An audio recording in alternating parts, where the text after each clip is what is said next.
I think that what we expected to see is that with the cost cap regulations making it more difficult for people who've been successful in the previous season, that we'd see a greater gain from people from behind. But I think it's proving to be more of a problem than we thought. Toto Wolff has once again captured the media's spotlight and taken centre stage due to his recent remarks. He stated that Mercedes would not cry foul about Formula One altering its rules to curb Mercedes' dominant performance, but not doing it to Red Bull now. Many would find this hypocritical, considering Mercedes' dominant era lasted nearly a decade, whereas Red Bull have only been dominant for the last 2 years now. Of course, it's not good for the sport to have a dominant team for so long, but Toto Wolff is not the one who should be advocating for changing the rules. But let's say someone else should speak up. Would they be correct? For nearly a decade, Toto Wolff and his team at Mercedes-AMG enjoyed a remarkable era of dominance in Formula One. Their supremacy began with the formation of Mercedes-AMG and the partnership of Nico Rosberg and Lewis Hamilton, creating a super team unparalleled in F1 history. However, all good things must eventually come to an end, and so did Mercedes' era of dominance. Recently, it has become increasingly apparent that despite Mercedes' unwavering efforts, they're struggling to match the speed of the Red Bull racing team. Max Verstappen has been a dominant force on the grid for 2 seasons now, and Red Bull has achieved remarkable success by winning all 14 Grand Prix races and extending their winning streak to 15 consecutive races, starting from the previous year. Notably, Max Verstappen set a new record with his 10th consecutive victory in the last race. Toto Wolff went as far as to make drastic changes to the concept design mid-season with limited funds due to the cost cap rule. He also brought back the former design mastermind James Allison with the hope that his expertise would turn the team's fortunes around. While there have been visible improvements, they've yet to make a substantial impact that can rival the performance of Red Bull.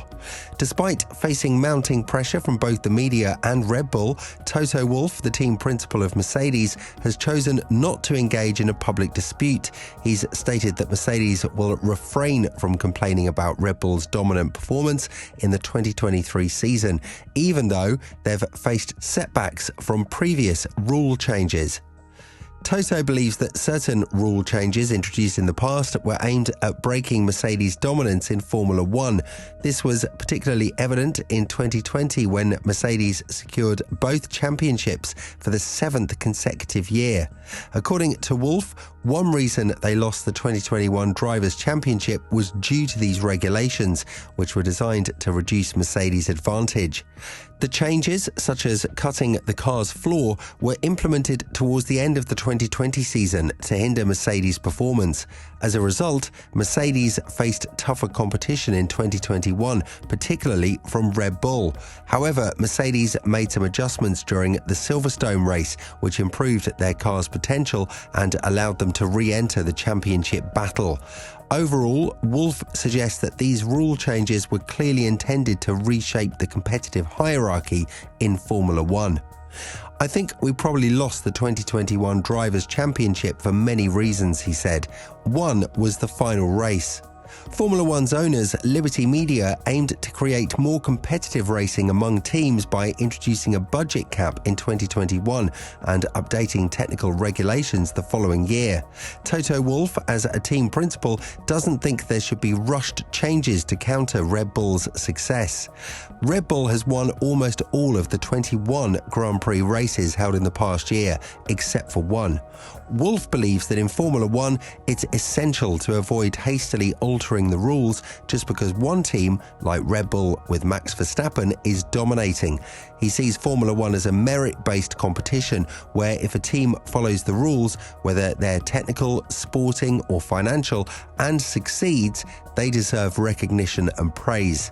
Wolff emphasises that the responsibility lies with other teams like Mercedes to catch up and challenge the dominant team.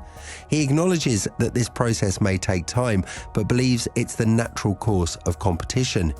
He recalls that when Mercedes was dominant, similar concerns were raised, but it's vital to remember that Formula One is a sport first and foremost, and the entertainment aspect follows. It should not be artificially scripted like WWE. It should be based on genuine sporting competition, or in his exact words, it's up to us to catch up. If that takes a long time, then it takes a long time. I remember people crying foul when it was us. Entertainment follows sport, not the other way around. We can't be WWE and just scripted content. We don't want to be scripted content. Red Bull's other rivals have also expressed their disapproval of implementing rules similar to the balance of performance, which is used in the World Endurance Championship to level the playing field among different car designs.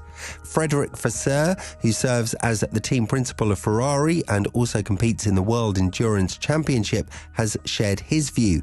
He stated that he isn't a supporter of systems like the balance of performance or any other artificial measures of that nature.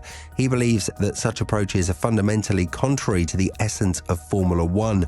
Additionally, Vasseur pointed out that Formula One already has regulations in place, such as wind tunnel allocation, which provides a level of balance, albeit not in terms of performance, but in resource allocation, and he considers this to be sufficient.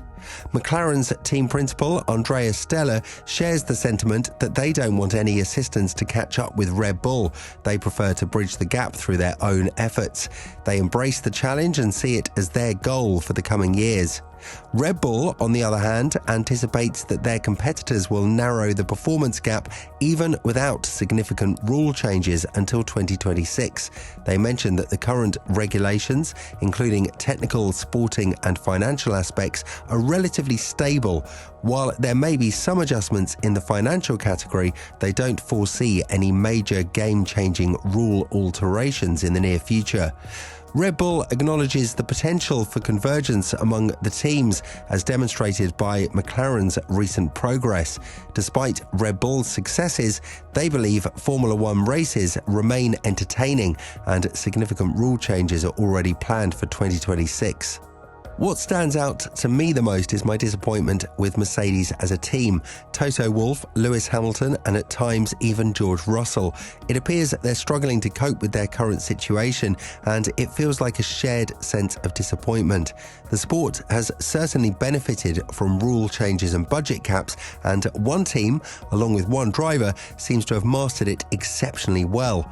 Notably, Adrian Newey has expressed that he's never witnessed a driver so perfectly in sync with the car. Similar sentiments have been echoed by Fernando Alonso. Instead of celebrating this remarkable achievement and focusing on their own improvement, Mercedes sometimes come across as complaining. I prefer the responses of individuals like Fred Vasseur, who show a genuine appreciation for what's being accomplished and also recognise the need for their own team to step up and perform better. In 2021, the rule changes were relatively minor in the grand scheme of things. Originally, due to the COVID-19 pandemic, the more significant aerodynamic rule changes were delayed until 2026. Many expected this to give Mercedes an easy path to another championship victory. However, it was surprising to see Red Bull narrowing the gap between them and Mercedes as much as they did. Despite the rule changes, Mercedes managed to win the Constructors' Championship in 2021, so if the goal was to prevent Mercedes from winning, those changes didn't succeed. But if we're being honest, the changes, though minor, were specifically targeted and aimed at achieving their intended effect. For example, altering the floor bodywork in front of the rear tyres, which was prompted by tyre punctures at Silverstone in 2020, had a significant impact on aerodynamics. It was evident from the start that these changes would affect the low-rake cars more, and this wasn't a coincidence. Considering Mercedes' dominant performance in 2020 with 13 wins in the first 15 races and the much more competitive 2021 season, it's clear that the rule changes did have an impact on Mercedes' dominance, even if they didn't stop it completely. When the rule changes were first introduced, it was primarily at Pirelli's request. They wanted to avoid creating a new type of tyre that could handle the increasing downforce levels of the cars. At that time, no team had suggested that these changes would affect low-rake cars more than high-rake ones. If anyone did hold that belief, they certainly didn't express it openly. It was only after testing that it became evident that teams like Mercedes and Aston Martin were not performing as well as expected. That's when all the discussions about high-rake versus low-rake cars began. Before that, many assumed that Mercedes would dominate in 2021 due to their exceptional performance in 2020, and teams were heavily restricted in how much they could develop their cars. Red Bull is currently dominant, but it's not clear if they'll maintain this position beyond 2026. However, if there are changes that can level the playing field and make the competition more exciting, I'm all for it. Do you think Toto Wolff is correct here? Can Red Bull keep up the dominance? Let us know what you think in the comments below.